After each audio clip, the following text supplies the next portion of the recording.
it this afternoon to witness our JRC Ordination Service 2014. We will now start our program. To start the procession now, let us welcome our officiating minister, Bishop Eduardo Obiel.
The scripture reading is taken from the book of John, chapter 1, verses 6 to 9. John chapter 1, verses 6 to 9. There came a man who was sent from God. His name was John. He came as a witness to testify concerning that light, so that through him all men might believe. He himself was not the light. He came only as a witness to the light. The true light that gives light to every man was coming into the world. The second reading is from the book of Ephesians, chapter 4, verses 11 to 13. Ephesians chapter 4, verses 11 to 13. It was he who gave some to be apostles, some to be prophets, some to be evangelists, and some to be pastors and teachers, to prepare God's people for works of service, so that the body of Christ may be built up, until we all reach unity in the faith and in the knowledge of the Son of God, and become mature, attaining to the whole measure of the fullness of Christ. Then we will no longer be infants, tossed back and forth by the waves, and blown here and there by every wind of teaching, and by the cunning and craftiness of men in their deceitful scheming. God bless the reading of His Word.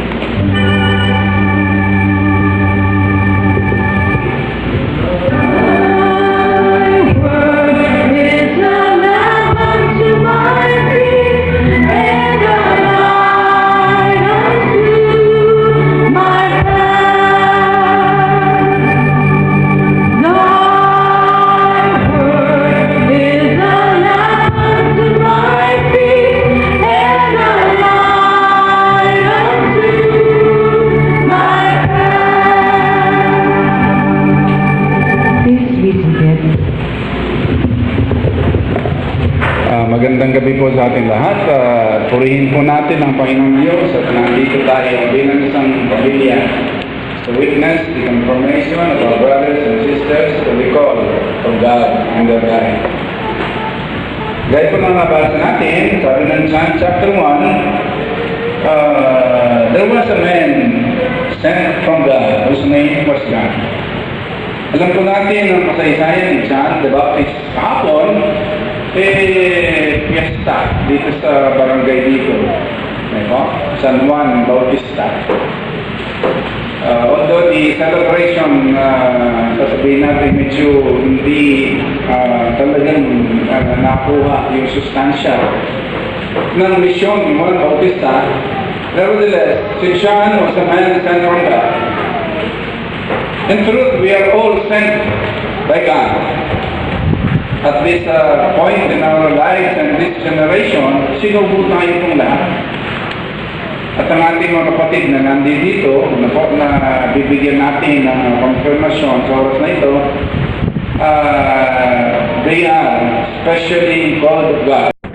I will bless the Lord, oh my soul, and all that is within me. Bless His holy name. I will bless the Lord, oh my soul, and all that is within me. Bless His holy name.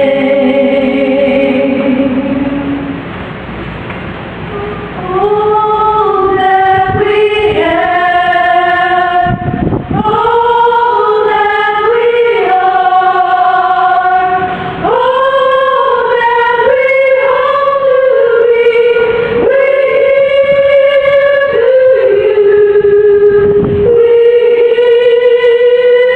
to you. We lift our voices, we lift our hands, we lift our lives unto you. We are an offering.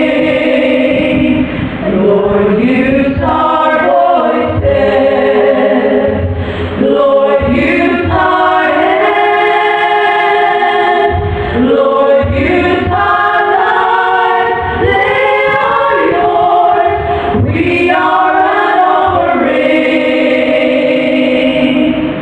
All that we have, all that we are, all that we hope to be, we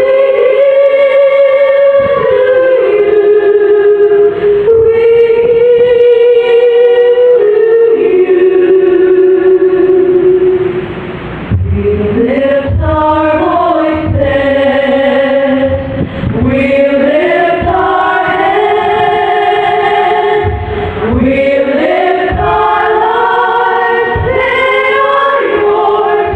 We are an offering. We are an offering.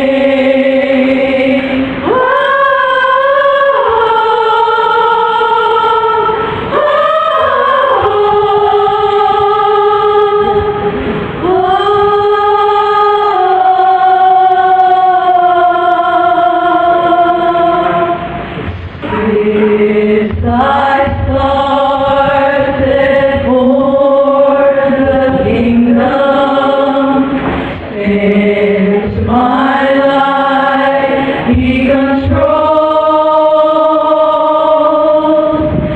since I gave my heart to Jesus, the longer I serve Him, the sweeter He grows. The longer I serve Him, the sweeter He grows. The more that I love Him, more love He bestows. Each day like heaven, my heart overflows. The longer I serve Him, the sweeter He grows. Great is thy faithfulness, great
Ye have not chosen me, but I have chosen you, that ye should go and bring forth fruit, and that your fruit should remain.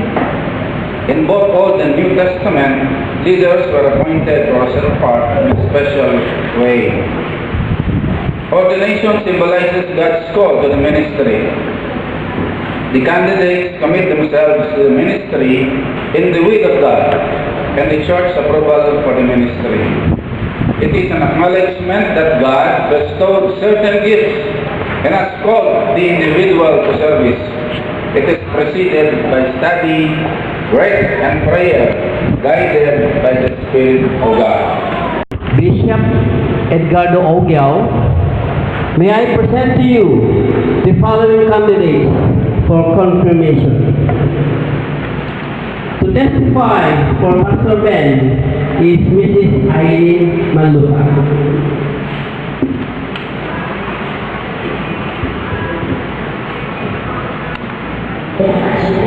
Hello, Sir Ben. Kamusta po? Ayan. Like po tutuling Lord, tuling yak po yung meron sa salita kayo. Malaki ko pa po, banda na kayo, kilala na kayo, at aakit po na gawin yung mga nyo nirate dyan po kinaimanan. Di pa rin po, kaya benda rin ang mga malaki. At ikit ko na, mga nila mong meron mga hangan, di na meron mga tatang. Ikaw po ito. Yan. Never Ben. Ngayon po, ito pong sabi ko kaya kayo, meron kayo pong jolly person, meron kayo pong malugod pastor. Yan. Nabi po, yung Diyos, kanya na kayo pong bitin. Yan. Sabi natin po, ikang natin ng John C. Maxwell, a good leader knows the way, and shows the way. Continue to show other people nung nana po yung way, and that is Jesus. Ikay po yung patuloy na manasabi ang kanyang pong future talaga na yung member. God bless you, Pastor Ben, and keep on serving the Lord.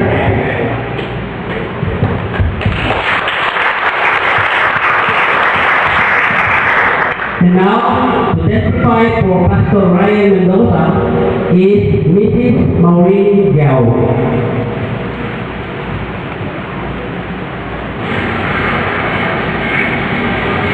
In behalf of the YFC, we get to know National Brother Ryan, so I would say Pastor Ryan. As a member of the university, member in YFC and also a region party. As the head in Kali University, he truly developed care and support his family. As a father of his two children, he found loving, especially when I'm as a husband of Nina, he loves his wife. As a member ng JR, in Lions Group, of course, kasi siya natin. Yung namin pagawang kayo, as long as the dream is always there. He loves looking things work. Kaya pag-favorite na yung tao.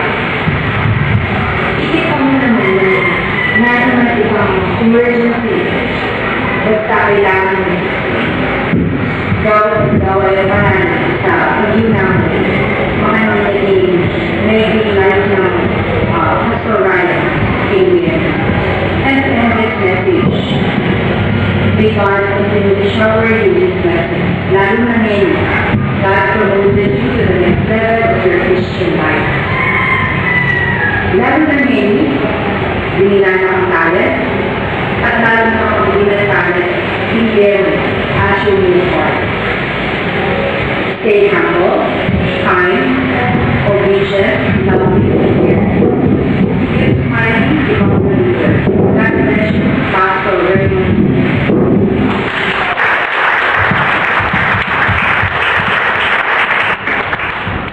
And now, to testify for Pastora Olivia Mendoza is Mrs. Alicia David.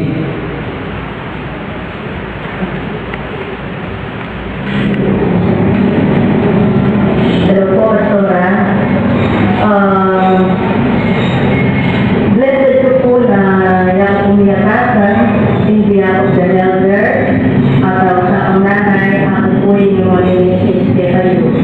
Yan, sabi ko mo, basta lang siya yung marunong sino, binya ko kay kami bilang kapatid na po. Ito po, walang maganda ko kong karamdaman na kapastora na po. Ninapan niya na po kasi kay revival. Bago po, magdito na po kung sino, mightily po. At pinakamula sa banyan po.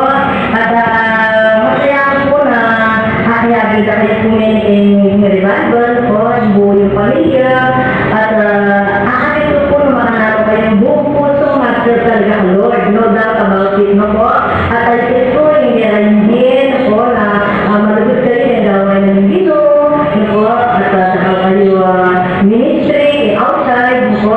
At pamilyari po, lalo yung Brother Ryan, Joy, naging pagpapala ng church, no po, na Jake, o na ministry, sa kananda po ito, for the glory of God, no po, at ito po yung bilang nanay, kung madaling maging nanay, dahil responsibilidad, dahil obra, pero aside na po nita, atin niyo po yung pag-prosigilyo po, siya yung ministeryo na nindino. At yung maganda ako si personal kanina pastora, huli nga po nanay, tumuloy po pero po, dire na yung time ang ligawan ng nindino, tumugyan pa yung study outside, na po, may ang ministry, aktividades, usapang nanay, minsan ako kung bigaraman niyo sa yung mga speaker, na po, at kay Bible study, tumuloy, maging blessing kayo po kaya kaming elder, at kaya kaming nanay, po, maging encouragement kayo, ay word of encouragement, at sabihin po, ay kapatiran, huling natandaan, natandaan ako na nasabi po, at hindi na po pinugera yun, yan mga ministry kayo nito, before, hanggang hanggang bakang, pero luluwad po pa po, at dahil Bible ito, yung bunso ko, luluwad po, ito po yung mga inharitan po yung bilang nakakatadyo, para mag-proceed pa kay gawain, po. Kaya po, pasalamat kayo ni Lord, I thank God na po kay Jay po, at uling lalo na ngayon, po, another step of your life, po, and favor of Lord, and po, pastor na kayo, bago po lalo pa po mas malawak, sabi na po karanasan ng hindi kayo, kay family ministry, po, uling rin na po, authority, authority, po, authority, yan lang po, kung saan authority, pero lalo na po ngayon, po, the wise, power, and the presence of the Holy Spirit, laging magsabi po kaya ang lagi, kaya yung ministry na po outside and inside the church, na po, hanggang na po kayo pamilyari, pastoral, aluguranda kayo po bilang kapatid, at bilang pastoral ng iglesia, po, bibless na kayo po, buo yung pamilya, natin yung ministry po, na po, na dinatang na ba, yung matayaw po ba yan, at naninalat nyo, Iragan, at po yung pamilya ni Joy, lalo na po yung siya ni Pastor. Bless na kayo po. May the good Lord bless you and keep you always. God bless your family and God bless you. Salamat po! More power!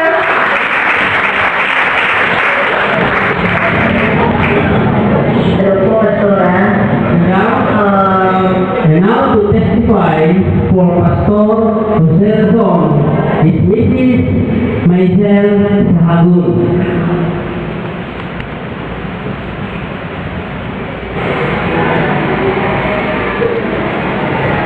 In behalf of JRC and anak, we care po i-witness in Pastor Jose Rizon.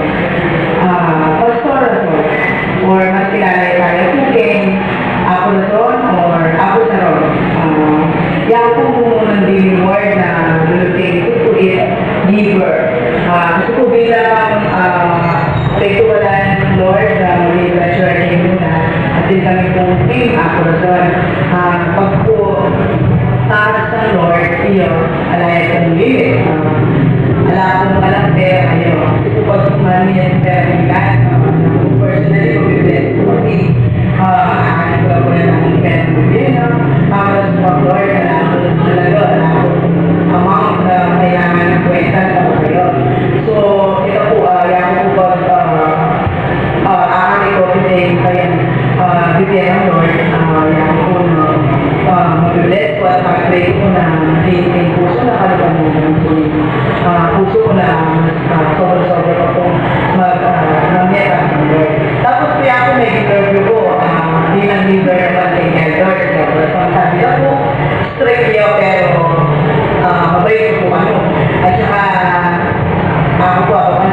lagi kong witness na mga same time, very secure, kung bawa, ikaw tayo, to is ikaw lang, 5:30 or 4:30, lugar, or same time, sabi ko, sabi ko. So, mga tayo po personality, at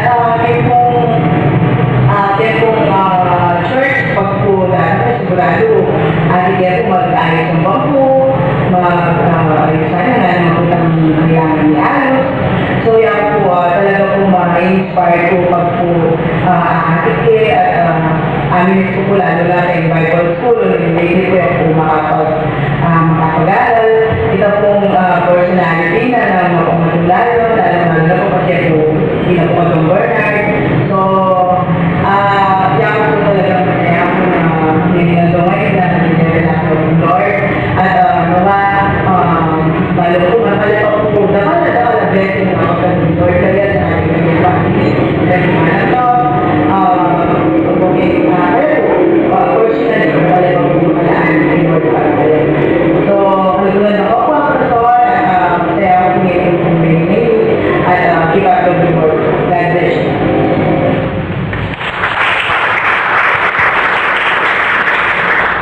They have served the Lord and influenced people, won souls for Christ, and labored consistently for the expansion of God's kingdom on earth. Thank you po, Pastor Mark. Now let us proceed to the lighting of candles. Candidates are requested to stand. That they be confirmed. We pledge our love and offer our prayers that together we may glorify God and make Christ known in the world. Congregation may sit down. Graduate candidate remain standing and facing the congregation. To remind you of God's call to the ministry, we would like to give you some gift, symbolic gift, presentation of the Bible.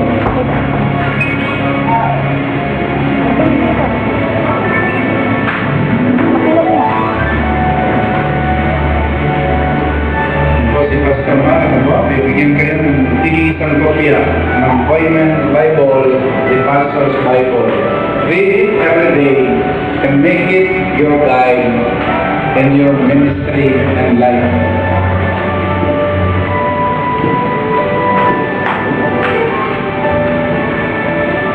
Live that the word is near you, on your lips and in your heart. Presentation of the soul.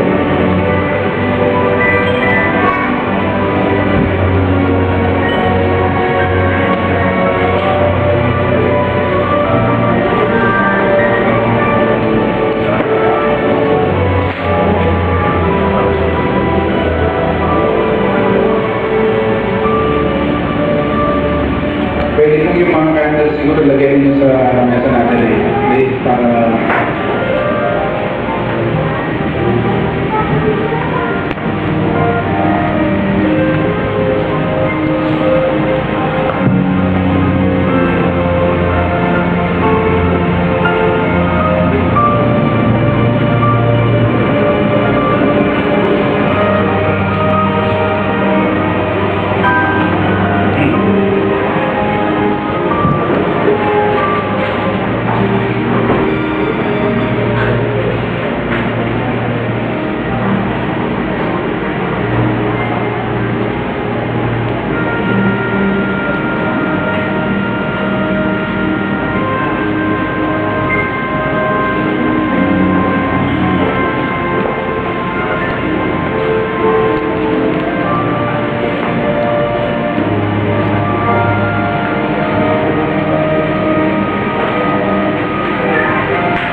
rejoice in God.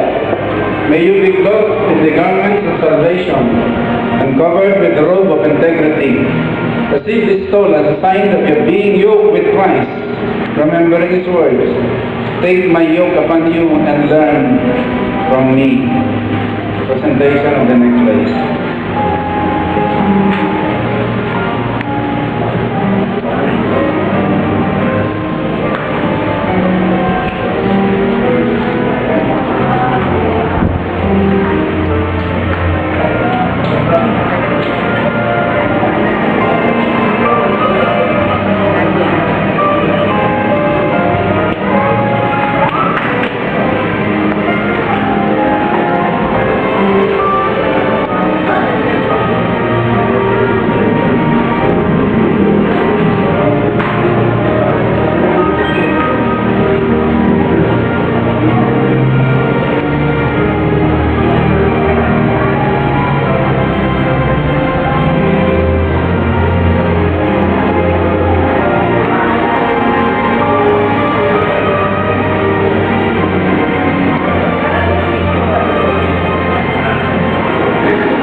receive this symbol will serve as a sign and remembrance of the saving act and presence of Christ in your life. Napakaliit po niyan kung titignan natin.